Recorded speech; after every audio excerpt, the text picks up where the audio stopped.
Good morning. Hello, everybody. What's up? So we got in the booth today. I'm Josh down here running our audio, and then we've got Trey mixing our cameras. Make sure they can see you whenever you throw that peace sign up. Yeah, There it you might be go. helpful. Yeah, almost. There he is. There's Trey. So hey, good morning. This is the last Sunday of 2020 for Stonebrooke.Live. I was gonna say there's at least one more Sunday left. There's well, is there one or two? There's two more Sundays, but yes. we're not going to be meeting on either one of those Sundays. So if you are here in chat, hanging out with us live, say hello. I would love to hear from you. We have Brittany Fellers, good morning, and Randina, good morning, you beautiful soul. We actually played a game with Randina this week, and I think we had a lot of fun.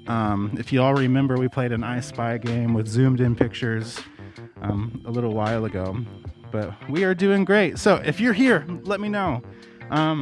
Also, Josh and I are huge fans of Master Donuts, so just shouting them out one more time. Look at this. Look at how beautiful this donut is. And right here in Waynesville, Missouri. And St. Robert. And St. Robert. Thank you.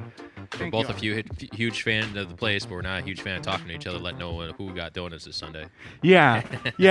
Normally I'm like, oh, I'll get donuts, and then I don't get donuts, and you always come through. And today I got donuts, but it means we have extra donuts. Yeah. Except, who's going to take them home, though? That's always the big issue at the end of the day. Yeah. Well, let me throw this out there.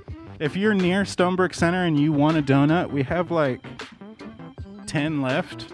Come knock on the glass and we'll bring you a donut. Why not? There is one more Sunday left in December this year. There is just one Yes, Sunday. I checked. Oh, okay. Well, in that case, this is our last Sunday together. So we'll have a little fun and play a game. Christina, good to hear from you. Thank you so much for sharing your story last week. And the baptism was cool. Like, I had a really good time. It's been so long since we've done like a story video and like a real life in-house baptism.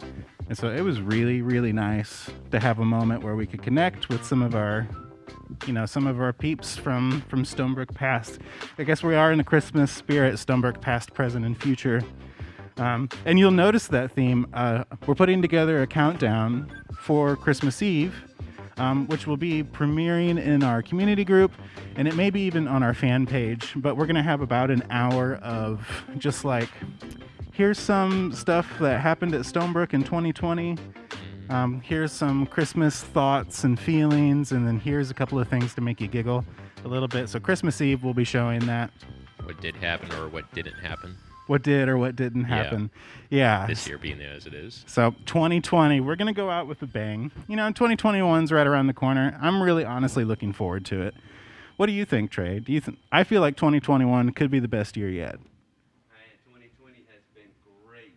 No, I'm just kidding. You got to use the mic. Yeah, you got to use that microphone, bud. Sorry. Test. You lose your battery. We're working on it. There you got him. There you go. Try now, Trey. All right, now that I'm back.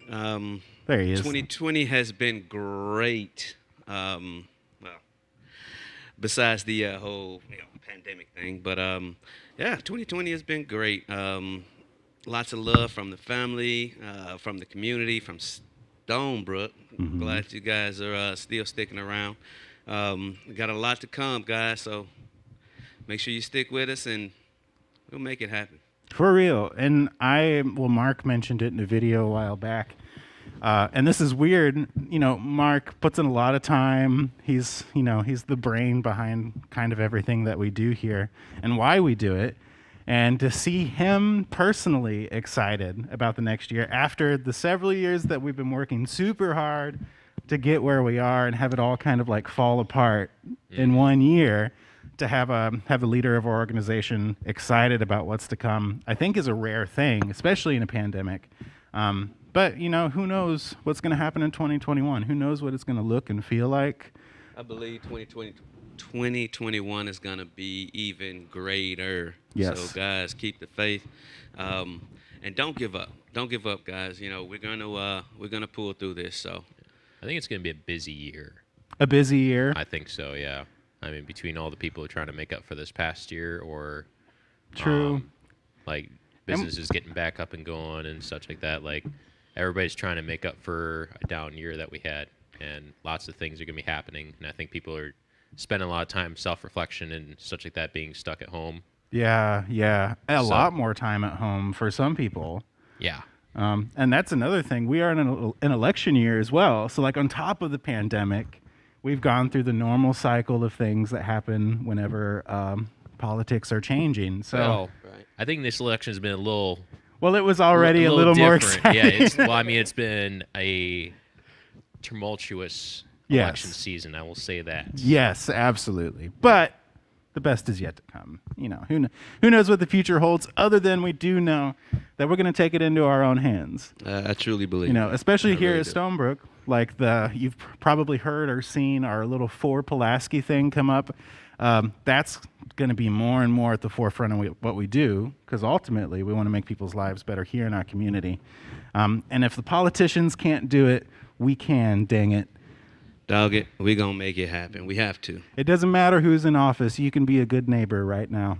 That's true. So let's check in with Chad a little bit. We got Christina. I already said hi to you, but Christina, it's good to see you again. Montisha, good morning. Nikisha, good morning. Timothy Little, yes, Master Donuts is the bomb. You were right all along.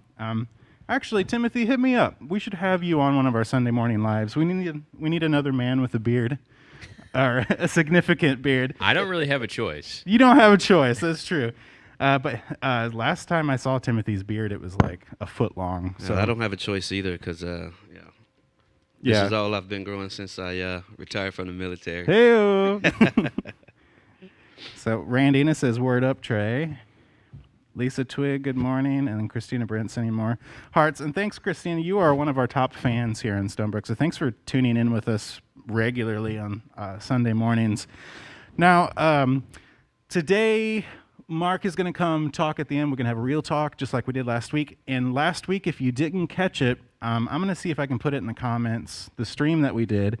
Mark started the Christmas story, but we took a little bit deeper dive than normal. And in typical Mark fashion, which this time it was totally planned, we only made it halfway through.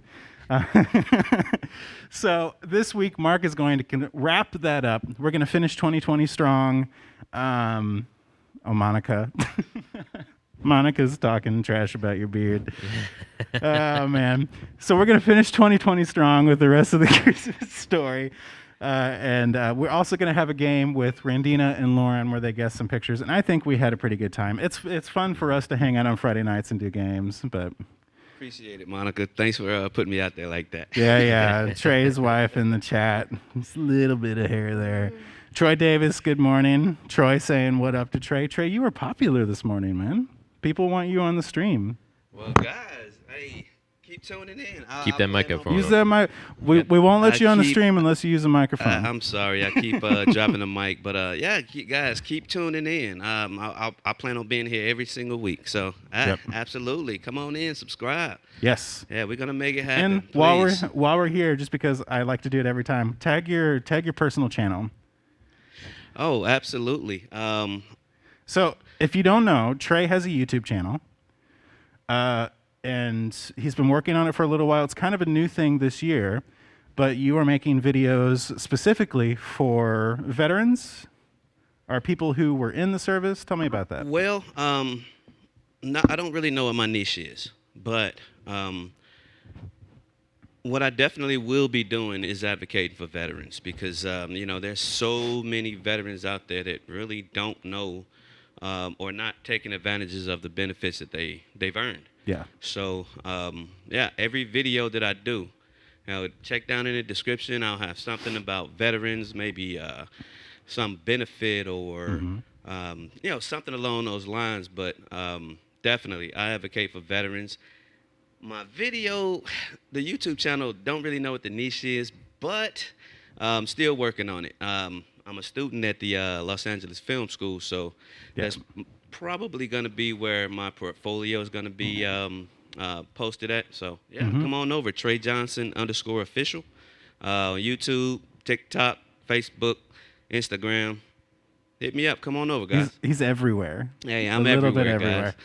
And that's one more thing, as we continue, your purpose with this YouTube channel is, from what I'm hearing anyway, is to put together a resource for people and to also Absolutely. hone your skills. Absolutely. And that to me is a beautiful picture of what Stonebrook is. Yeah, I appreciate that, man. And yeah, absolutely. That's what I truly believe that's what Stonebrook is all about. Community. Yes. Guys, let's get together and let's fellowship. Even though we're not doing it in person, there's many platforms out there where we can stay in touch. So yeah, and there are make sure places you're doing that. And we're already there. We're on social media constantly. It's a part of our life now. Actually, speaking of the pandemic, can you imagine? So we'll see what happened last time. The swine flu. It was. How long ago did the swine flu happen? Well, are you talking about more recent, or are you talking about the? I'm talking about the more recent. Okay, we had H1N1 a few years back. H1N1, yeah. And yeah, I think swine flu was in there, but I don't think that was. Does real anybody major. know when the swine flu when we had the swine flu Yeah, pandemic? let us know. I remember. Let us know down in the comments. We still trying to figure this out. Yeah, but anyway, so we have social media now. Yeah. And social media now is such a more of a driving factor. I'm getting off topic. I'm just excited to be with you guys. I'm sorry. I'm telling you, man. Sunday morning Love is one of Sunday my mornings. favorite times of the week. But anyway, okay, we're going to move on with things. Be a good neighbor. The moral of the story is, even on social media, you can have an impact on other people's lives. So, yeah, we're going to go on to our game, and after the game, we're going to have Mark, and then we're still talking about having a booth talk after this. Yep. So I will put my email address in the comments right now. Well, I said I will. I have to change it to my personal account before I do that. But yeah, so be on the lookout for that in the Stonebrooke community group. We are going to get that started and have a conversation about something. And it's just a good time. But yeah, without any further ado, is that how you say that?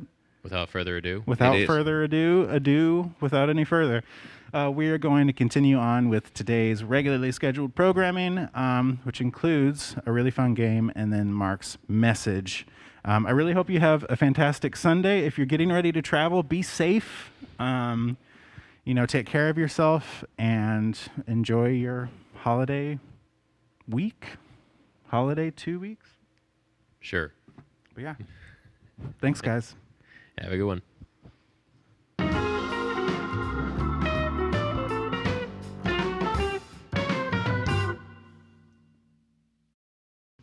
Hi. Hi. Hi. Hi. Hello. So we're going to play I Spy with my slightly modified I. Lauren, we've met you before, but go ahead. Who are you? What's your name? What do you do? Lauren Thierry. I am in the Army. Yes. I'm a special agent, and I'm also help out with security here at church. Yes, and you're our current reigning champion Yes. for the Friday night games. Yes. Boo. Oh! And then we have Randina. Hello. Yes. Hello. Tell us a little bit about yourself. I am Randina. I am Lauren's wife and Aiden's mommy. I am a homemaker and also a nanny to many babies. Mini babies. And I was volunteering here with the babies when church was going. Yeah. Not full-sized babies, small babies. Yeah, babies. Okay. Cool. So the way this works, I'm going to put something on screen. I'm going to tell you a little bit about it, and then I'm going to ask you what you think it is. Everything has been zoomed in. It has not been zoomed to a molecular level. It's literally a normal picture that's been zoomed in, so there's not really a trick to it. This first one may be pretty obvious. Have you gotten a good look at it yet? Do you think you know what that is? It's a Christmas time thing. I think I know what it is. And more often than not, you see it as decoration. So what would you guess? A poinsettia. You think that's a poinsettia, okay. Lauren, what do you think? A wreath. A wreath. Well, you're both right. It is a plant of some kind. I'm going to give you some hints. I'm not just going to give it away yet. Okay. So if you happen to see this, you may want to give your significant other a smooch on the cheek. A mistletoe. Mistletoe! Congratulations. That is mistletoe. This one really bothered me because mistletoe has white berries. I have no idea. The ribbon tricked Yeah. me. I thought that was part of the poinsettia, Oh, like Leaf. the...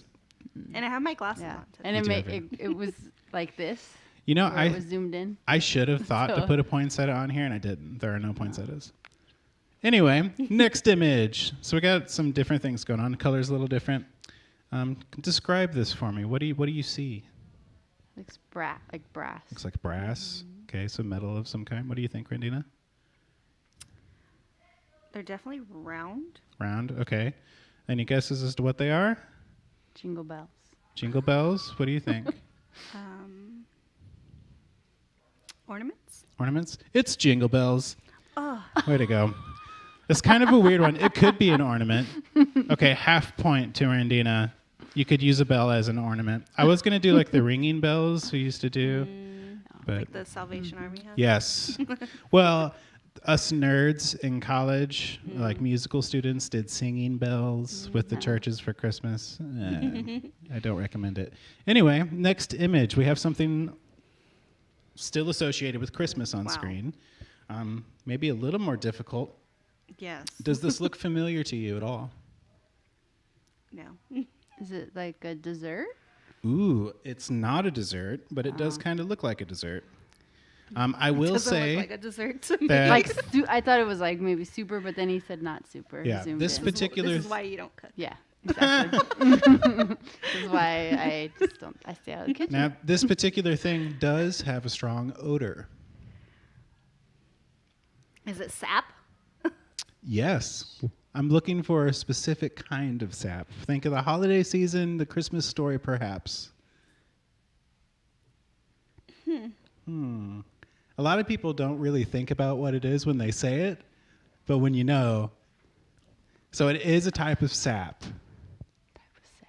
It is a type of sap. Christmas story. And it has a very fragrant odor. I love it. I wear it every day, actually. Heck is that? No. No guesses? No. Okay.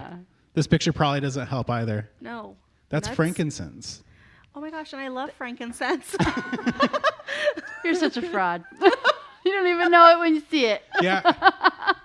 I was like, what? When I first glanced at this, I thought it was Some kind teeth. of- Like, it was so weird. But no, They that's honestly look frankincense. like Nut stones. Or like, yeah, yeah. like stones. And basically, it is tiny little tree rocks. Okay, on to our next image. Now, this one is pretty vague. It's a simple object, definitely associated with Christmas and wintertime. But I wanted to see what you come up with from this. So, what do you think you see on there? A snowman. A snowman. Okay. Or it's snow. Snow. Lauren, what do you think? Snowman sounds good, but But I'm gonna go with like something with like a sleigh, maybe. should have listened to Randina. Snowman. Yay. Tiny snowman. Yeah. Okay. I showed that one to Rachel, and she said it was too easy. So I'm glad you got it. Well, hold on a second. See, 'cause it was the easy one. Who's in the lead? We haven't really been keeping track.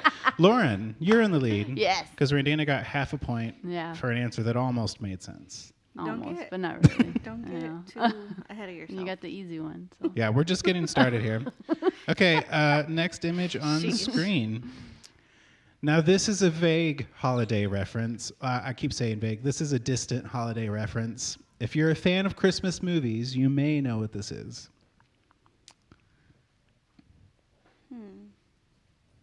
Specifically, the movie Elf.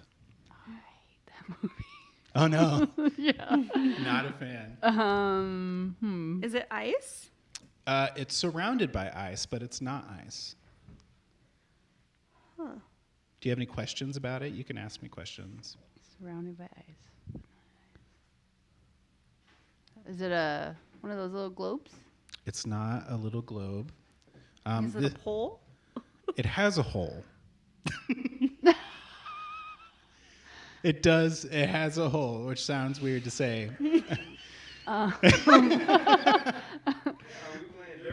No. This is a. It's terrible. Why did I Okay, ask? so I'm gonna be even more specific. This particular thing can be found in the very beginning of the movie Elf, and a lot of people think that this is a mystical creature when in fact it is real. Oh, it's Close. fish with the Yes. with the- Any idea what it's actually called? It's like, isn't it actually a whale? Kind of. Is it a whale? narwhal. Narwhal. Randino, narwhal. Way to go. Mahaha. They're so weird looking though, right? Yes. Was that easy? No. Is it a tooth? Thanks, Josh. Appreciate that. I thought it was a tusk. Well, I guess a tusk is a tooth, but it. Can you imagine having one tooth that just pierces? Snaggletooth. Okay. This is another classic movie reference. Oh yeah. If you know what it is, just shout it out. That is Rudolph. Had to throw him in there. Aw. Do you know all the reindeer or all the reindeers' names? If I start, okay. Do you know all If the I- reindeer names? If I sing I the don't. song. I don't think so. Sing the song. Do it. No. You know the Dasher and Dancer. Sir Prance, Prancer and Vixen, Vixen, Comet and Cupid and Donner Donner and Blitzen. But do you recall The most, the most famous reindeer of all. Rudolph the the red-nosed red-nosed reindeer. What's happening? Very shiny. Okay. Like a light bulb. Okay. All right. So, Randina, I think you may have. Wow. You may have closed the gap with that last one. We have something here. Fuzzy. A reindeer's ear. A reindeer's ear. a donkey's ear. A donkey's ear. Okay. Are you sure? Either one of you. Is that your final answer, I guess? Reindeer or donkey ear? Has to be one or the other. Reindeer. I say donkey. You say donkey. Randina, you are in the lead. That is a donkey. Oh. Donkeys are by far the most beautiful animals. I like donkeys. I love it, especially the small cute. ones, mini ones. Okay. So this is a little bit different. Once again, normal picture, just zoomed in. So what do you see there? Does the colors strike you or the shape of anything? Is it in a snow globe?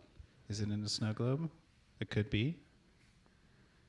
What do you think, Lauren? That's a snow globe. You're both right. Because It's all totally the a little snow globe. flakies. Yeah. Yeah. Not hard. I think I have like one or two more. No, I've got a couple more. Okay.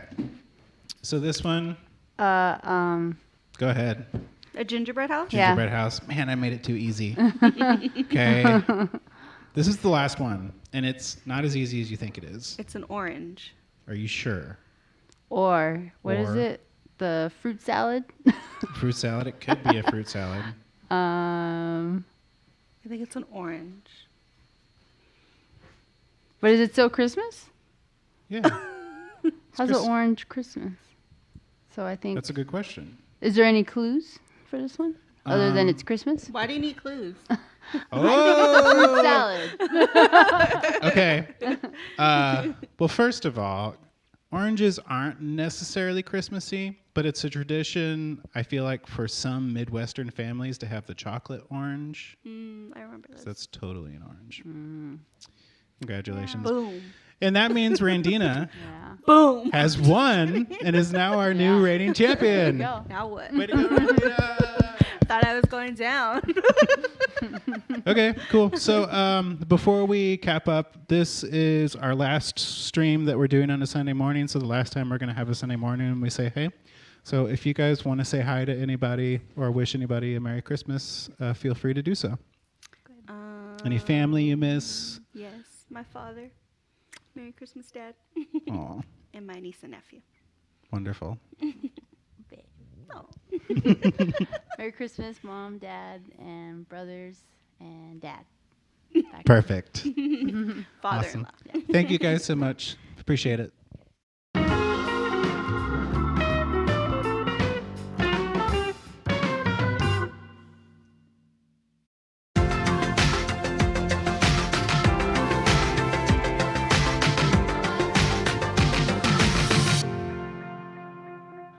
Hey, good morning, everybody. My name is Mark, one of the pastors here at Stonebrooke, and we're continuing what we started last week. Merry Christmas, by the way. We're just a few days away from Christmas.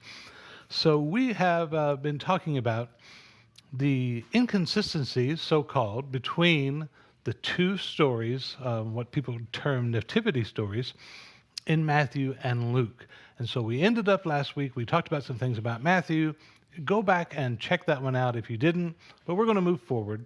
And we'll recap just a little bit with some things that Luke points out about the birth of Jesus. She gave birth to her first child, talking about Mary, a son. This is in Bethlehem. She wrapped him snugly in strips of cloth, laid him in a manger. There's no lodging available for them.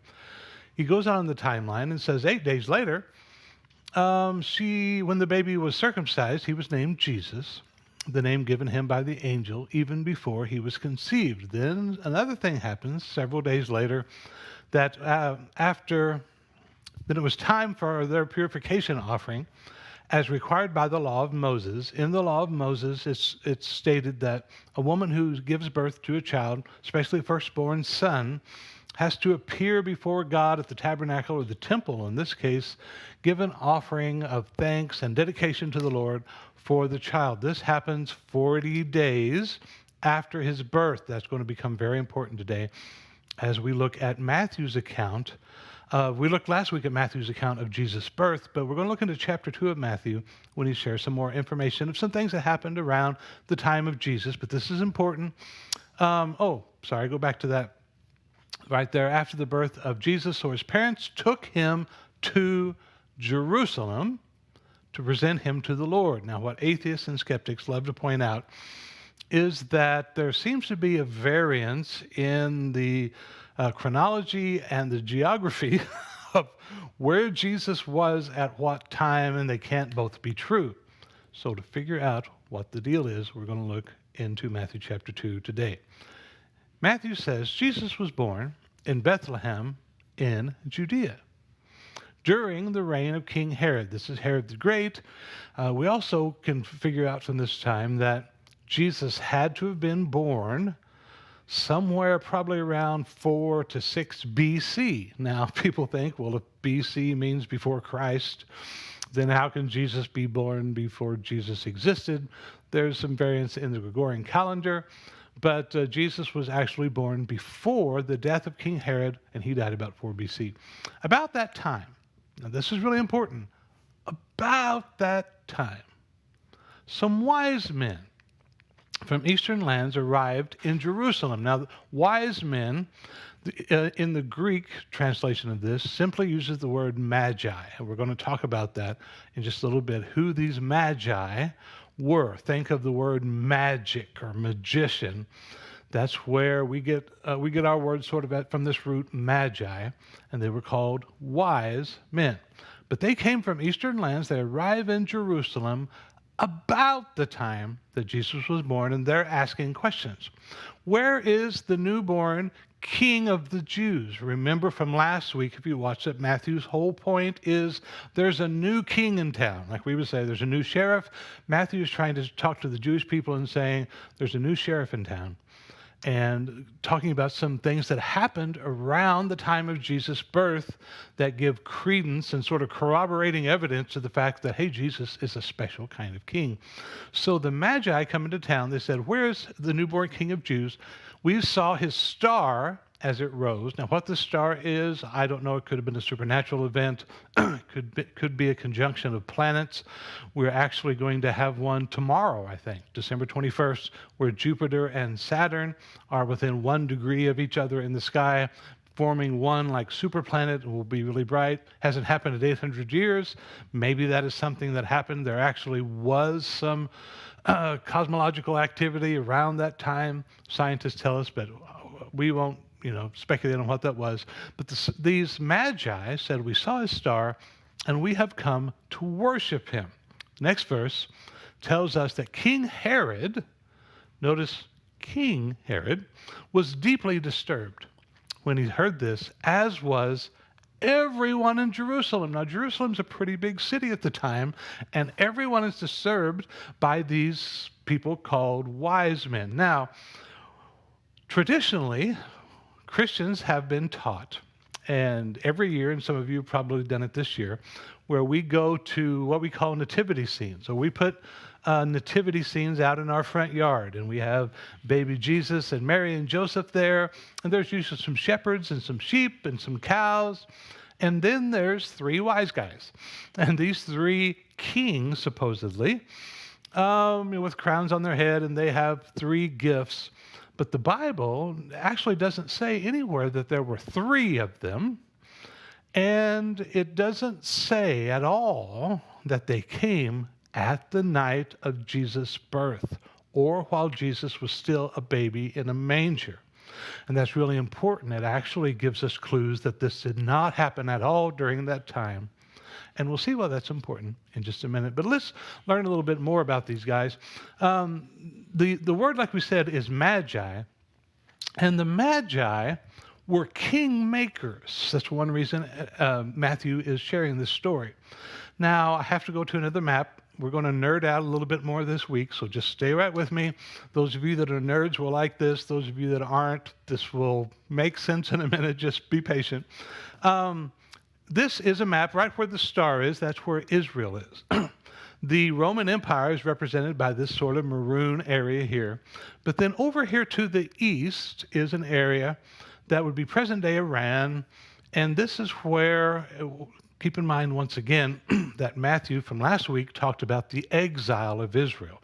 When Israel was taken exile, this is a land that used to be Babylon. It eventually became the land of the Persians and the Medo-Persian Empire. And at the time of Jesus, it's the Parthian Empire. Now, something interesting to know is there's been a series of battles because Parthia lies on the outskirts of the Roman Empire, who is governing from way up here. And there had been several clashes, along about 45 BC, 50 BC, several clashes between the Roman Empire, who keeps trying to overtake the Parthian Empire to add to their imperialistic plans. But the Parthians resisted, and they clashed several times right here in this land of Israel. The Romans have failed up to this point to overcome these Parthians. Something to know about the Magi is they had become very prominent politically in the Parthian Empire. They could be compared sort of to our senators in the United States, combined with the Supreme Court. They had very much power, and they were the ones who decided. They were very scientific minded. They were the very educated of the day. The Parthian Empire had become their state religion was Zoroastrianism, and it was very concentrated on astrology. That's one reason that the star, this new star, this conjunction of planets perhaps caught their attention. Their eyes were very focused on astronomy and astrology, and they believed that something in the stars meant certain things, and we'll look at that in a moment. But these Parthians were very instrumental in choosing and advising the king of the empire. It's really good to know that their king had recently been deposed, and these wise men did not like that old king. We get hints of this in some other Old Testament verses. In Esther, we find a story of where the king Ahasuerus had a wife that wouldn't do what he said. Her name was Vashti. And so he immediately consulted with his wise advisors. These are the Magi, who knew all the Persian laws. Once again, they were the priests, they were the judges of the area and customs, for he, the king, always asked their advice. The king was sort of controlled, brought into power, governed, sort of advised, working the power behind the scenes were these wise men or the Magi. We find in Daniel something very interesting about them as well. If you know the story of Daniel, that Daniel actually saved the Magi from destruction because King Nebuchadnezzar wanted to get rid of all of them because they couldn't interpret his dream. But Daniel comes in and says, well, here's what your dream is and here's what it means. And we find this later that we go down here where it talks about the king, your predecessor, King Nebuchadnezzar, made him chief, Daniel, over all the magicians, enchanters, astrologers, and fortune tellers of Babylon. These are the Magi. This is important to know that Daniel became, and this is 500 years before the wise men show up in Jerusalem, Daniel became the leader of this group of magicians. This explains perhaps why they showed up in the first place. Why were there wise men in this far distant land? All of a sudden they see a star and they think, that must be a new king born. Let's go check him out.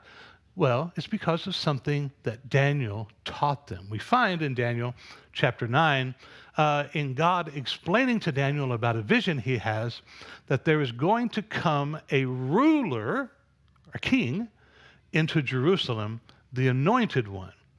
And this is going to happen at a certain time. 7 sets of 7 plus 62 sets of 7. You're like, my mind is exploding. Why doesn't the Bible just speak English?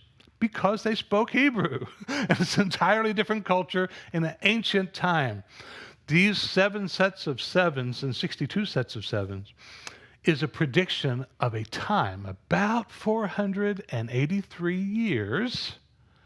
God is saying to Adam, that's 7 weeks of days. If you take 70 times 7 is 490. Take 1 week away is for what this prophecy says. It's around 483 years. Keep in mind, we're nerding out here, that when the Bible gives a specific exact time, it doesn't necessarily mean a specific exact time. It's an approximation. And so, around this time, about 480 years later, these wise men had been taught by Daniel, be watching, because there's going to come a ruler from Jerusalem. So they see a star, they're astrologers. They remember the teaching is passed along over generations. The leader, the most wise of the wisest men of all, told us to be watching about this time. There's going to rise a new king in Jerusalem. They see the star, they say, well, it's about the time this should happen. Let's go to Jerusalem and see this new king because our king has just been deposed and we're looking for a new king. And hey guys, it's our job to sort of nominate a new king for our empire. This is why when they came into town, keep in mind there weren't 3 guys on a camel sneaking in at night with "We 3 Kings of Orient" are playing in the background. This was a group of guys that probably had upwards of 1,000 horsemen as their security guards. They made a scene, stampeding into Jerusalem, perhaps in the middle of the night, stirring up dust, stirring up all kinds of noise, and people realized, wow, these guys who just lost their king, who has been in fighting with Rome, and Herod is the king of the Jews. He's the one, Octavia, and I can't remember the other guy's name. Tiberius? No, Tiberius had just retired. It doesn't matter. Had called, Octavia for sure, had given Herod the title King of the Jews. All of a sudden, these guys, who are the ones that nominate a new king and have been in battle with Rome, ride into Jerusalem in the middle of the night and say, hey, we're looking for the King of the Jews. And Herod's thinking, I thought that was me. And so and history goes on to tell us that the main part of Herod's army was out of the country at that time. This is why the other verses where it says that all of Jerusalem was upset when all these people came in. They thought this was a pretext for war. It goes on and says he, talking about Herod, called for a meeting of the leading priests, these are Jewish priests and teachers of religious law, and asked, where is the Messiah supposed to be born? They answer him, in Bethlehem, because it's written, for this is what the prophet wrote. And he goes on and says, and you, Bethlehem, this is from Micah. Go ahead to that next one. You, Bethlehem, the land of Judah, are the least among the ruling cities of Judah, for a ruler or a king will come from you who will be shepherd for my people Israel. So then Herod finds this out, and he calls the wise men back, and he calls for a meeting. He learned from them, and this is important, he learned from them the time when the star first appeared. Okay, that's important. And he goes on and he tells them, go to Bethlehem, You guys search carefully for the child. This is a different word in the original language than an infant. It actually means, surprise, child, not baby. And when you find him, come back and tell me so I can go and worship him too. Herod, of course, doesn't really want to worship him. He wants to find him and eliminate his political threat. So the wise men, they go and do that. They entered the house, not the stable, not the manger, and saw the child. It should be obvious to us over and over. I'm even leaving verses out. Over and over and over, it says the young child with his mother Mary, and they bowed down and worshiped him. They opened the gifts, frankincense, gold, and myrrh, and gave them to him. Okay? Now, when it was time to leave, they returned to their own country by another route, for God had warned them in a dream not to return to Herod. So we have this mysterious thing where the kingmakers, the ones that are supposed to nominate a new king, show up and worship this new king. Matthew is trying to point out this is a new king of a different kind of kingdom, and he's going to contrast some things about Jesus and some things that Herod does. After the wise men were gone, this is important, an angel of the Lord appeared to Joseph in a dream. Get up, flee to Egypt with the child and his mother. The angel said, stay there until I tell you to return, because Herod is going to search for the child to kill him. The next verse, that night, Joseph left for Egypt with the child and Mary, his mother, and they stayed there. He didn't go and come right back. They stayed there until Herod's death. Now, we'll talk a little bit more about this in a moment, but here's why this is so important. To understand that this did not happen on the night of Jesus' birth. The problem that skeptics have is if on the night of Jesus' birth, wise men showed up and an angel appeared to Joseph and said, leave tonight and go to Egypt and stay there until Herod is dead, how could they be in Jerusalem 40 days after the birth of Jesus to present an offering and present Jesus before the Lord? The stories do not match chronologically. The reason that they don't conflict is because Christians have conflated the two stories and simply made one nativity story where there's shepherds and wise men. It works so much better in the play because little Johnny and Timmy and Harry and Sammy and Julie and all of them can have a part to play as one of the wise men or one of the shepherds. It'll all be great. We'll just make it one big story when it's not one big story. Jesus did not go to Egypt till possibly 2 years after his birth. The wise men did not show up on the night of his birth. It was a couple years later, after he was born, after he'd been circumcised, after he'd been presented at the temple. Mary and Joseph at the time are living in a house in Bethlehem. That's where Joseph's family is from. They are planning, looks like at the moment, to make their home there. But some things happened that changed. Now, let's point out one other thing. Just because we're nerding out, it's Christmas. What's more fun than being a nerd on Christmas? Probably lots of things, but this is what I like to do. When they went to Egypt, Matthew points out something. He says, this fulfilled what the Lord spoke through the prophet, it's actually the prophet Hosea, saying, I called my son out of Egypt. Now, let's look back at Hosea really quickly. And Hosea chapter 11, Matthew is quoting this verse. It says, when Israel was a child, I loved him, and I called my son out of Egypt. So this is a head scratcher. Is this a prophecy predicting the birth of Jesus? Is that what Matthew means when he says Jesus going to Egypt predicts a prophecy about him? No. This is actually talking about Israel, the nation. And it's not looking forward. This is hundreds of years after Israel was taken out of the land of Egypt by God. This is actually not Hosea looking forward.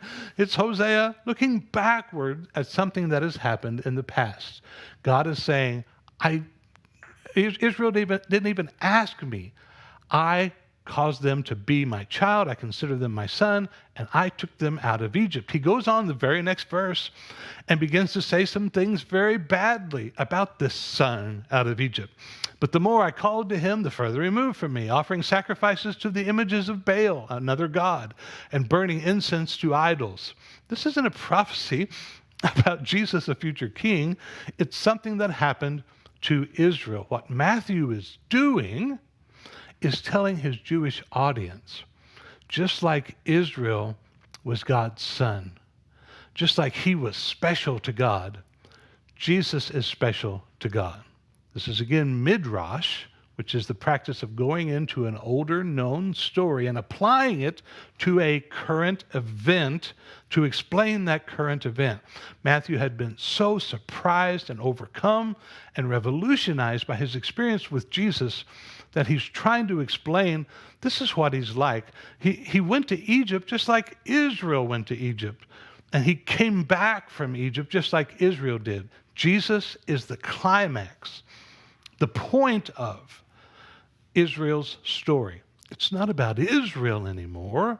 That was the hardest thing for the Jewish people to see, and even the Gentile people to see, that this was not simply a Jewish religion, but this new person, this new king, Jesus, was for everyone. He was the real center of the story, not a group of people on a certain real estate in the Middle East.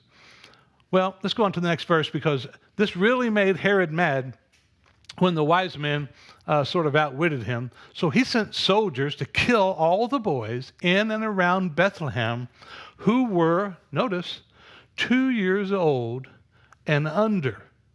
Was this a random assessment of how old he should kill the boys? No. Based on the wise men's report of the star's first appearance. This is not at the birth of Jesus. Jesus is a toddler. Based on when the wise men first said they saw the star, Herod says, okay, let's see, he must be close to 2 years old by now. To make sure we get everybody, go kill all the boys 2 years old and under. That will make sure that we get everyone. This is what kings do, by the way, and this is what Matthew is doing. He's contrasting kings kill their enemies with this new type of king, this new type of kingdom that Jesus initiated, starting at his birth, that he didn't come in gaining power by overcoming the people that were against him. He came into power as a very humble child, born in very humble circumstances by everyday people. He was persecuted himself and had to run away from his enemies, and eventually gives his life for his enemies. This is a new type of king, the new type of kingdom. So Joseph and his family, they go to Egypt, but they return a few years later. They head back to Bethlehem because that's where they're from, that's where they were living in when the wise men showed up. But they discover that Herod's son, Archelaus, is now in charge instead of him. They've heard bad things about him. They figure that he will be just like his father. So they head to Galilee, to a place where Luke says that they were before his birth, a place called Nazareth. So the family went and lived in a town called Nazareth. Matthew goes on and he makes this statement. He makes a statement throughout his entire gospel.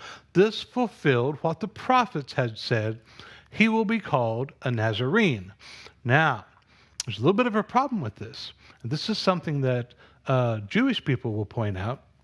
Atheists will point out the difference in the story, and that's great. You can explain that. But Jewish people will point out that you can look throughout the entire Old Testament, and you will never find any prophet anywhere in the Old Testament where it says he will be called a Nazarene.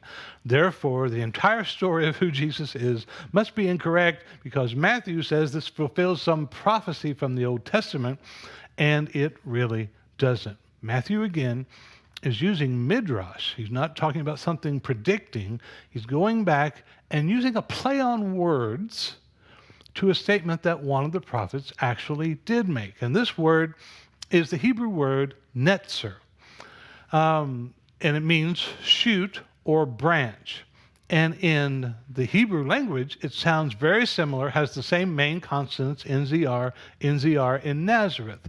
Nazareth, Netzer, in Aramaic sound very similar. Now, to describe what this Netzer is, here's a picture. If you were raised in the country, or perhaps you've seen this even if you weren't, when a tree is cut down, there's still some life there in the roots. You think, well, it's over. The tree's cut down, it's dead, move on with your life. But next spring or a couple years, whatever, all of a sudden a branch will shoot out, letting you know we're not dead yet. There's new life. We can start over again. Also recall that from last week that Matthew is emphasizing that Jesus is someone that will bring Israel back from exile. The Israelites think God is done with us. He's through. We don't have any relationship with him anymore. But Matthew is saying, no, there's still life there.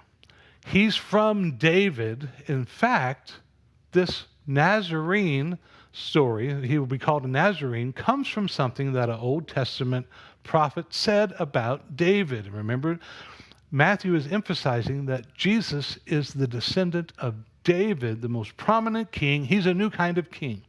In Isaiah 11:1, it says, out of the stump of David's family will grow a shoot or a netzer, a new branch bearing fruit from the old root. In other words, yeah, Israel, we thought that was God's plan to begin with, but actually God has a bigger plan that's coming out of that old plan with new life for the entire world.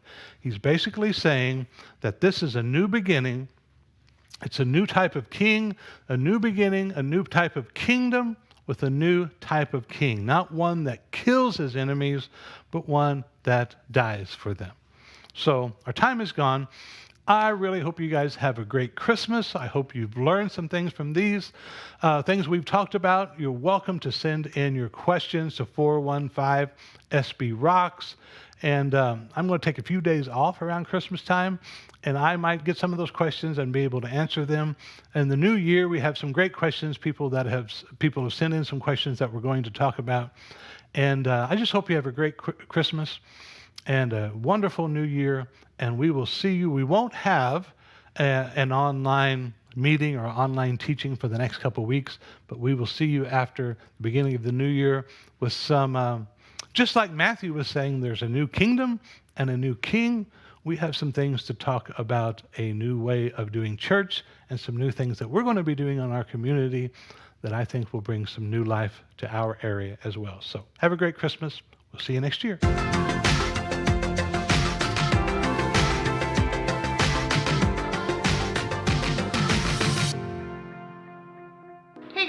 I'm Missy. I'm a life groups director here at Stonebrook. I am also a substitute teacher in our community, a mom to 3 rotten girls, and a member of multiple life groups.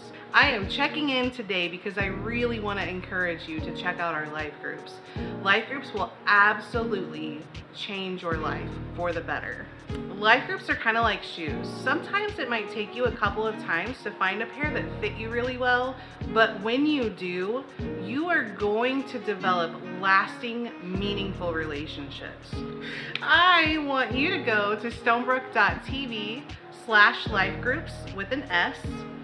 Once you get there, you're going to see a graphic that says join a life group. I want you to click that, and it's going to take you to the page of all of our active life groups. Some of them are online only, some of them are in person, and some of them are a mix of both. So what are you waiting for? Click on our link, check out our life groups, and become a part of a community. Click the link now.